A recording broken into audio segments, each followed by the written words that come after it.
okuviira ddala ku makya bannakibuga babadde mu kwejaga okuzibiza ddala obudde nga Namungi w'abantu yeeyiwa mu bifo eby'enjawulo okusisinkana abantu baabwe. Mu luguudo lwa Jinja Road kibadde kijjobi anti ng'abawagizi baabano bayisa ebikujjuko ebyabadde bigaaniddwa poliisi olunaku olw'eggulo. Mwami Museveni avudde mu maka ge Nakasero ku ssaawa nga 3 ku nkya ya leero n'ayolekera ekisaawe ky'e Namboole okusunsulwa akakiiko ka Inginiya Kiggundu.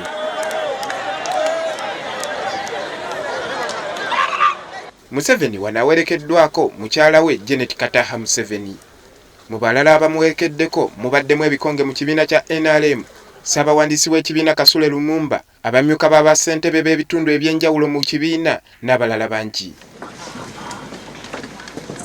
The proposer and seconder are presenting the nomination papers for the person they are proposing to the returning officer. And the proposer is Wano abakungu b'akakiiko bakebedde ebiwandiiko bya Mwami Museveni omuli obuyigirize n'ebirala era ne bazuula ng'ono alina byonna ebyetaagisa.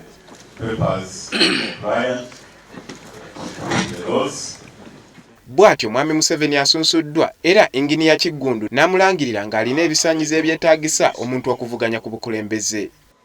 The returning officer's table so that we have the peace flag handed to the candidate. Kino kitegeeza Mwami Museveni agenda kwetaba mu kuvuganya mu kulonda kwa bonna mu mwaka gwa 2016. The peace flag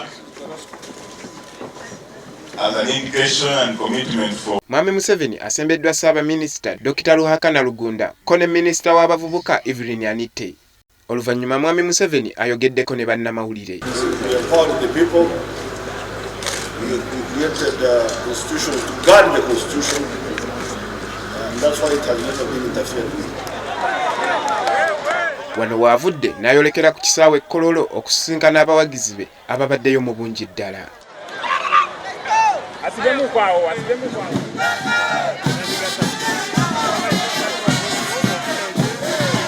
Kololo ku kisaawe kibuze omukombi anti nga Namungi w'abantu akwatiridde ku kisaawe ng'ekifo kyonna kibadde kya kakyenvu. Bano babadde balindiridde omwagala waabwe gwe basuubira okutwala eggwanga mu maaso emyaka 5 egigenda okujja.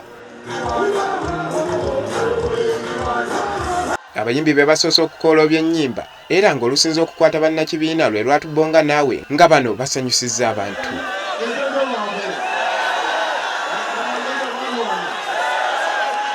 Wano ennyonyi ebadde mu langi za kyenvu etuuse ku kisaawe olwo buli muntu yenna n'amanya nti omulindwa atuuse.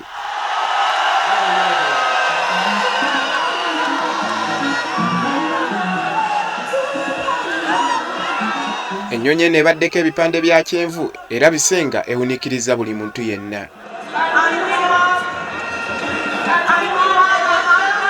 Wabula kino kibadde kiwaani anti oluvannyuma kizuuliddwa nti Mwami Museveni abadde asala lukujjukujju kulaba ngeri yakuyita mu Namungi w'abantu.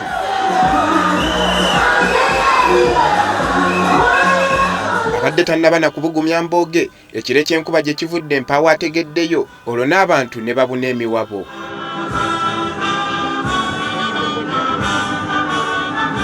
Ekisinza okwewuunyisa kwe kwagala n'obuvumu abawagizi bwe babadde nabwo wakati mu nkuba ebadde etonnya nga tesalako. Bano balaze omutima ogutalabikangako ne bagumira ekire ky'enkuba efudde embi okumala essaawa nga 2 nga tesalako wabula nga tewali asegguka.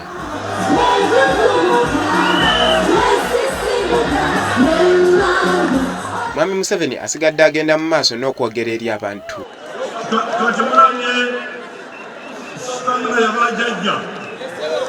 Tewajanga nkuba naye mama omuntu abazukulu bwe mutya enkuba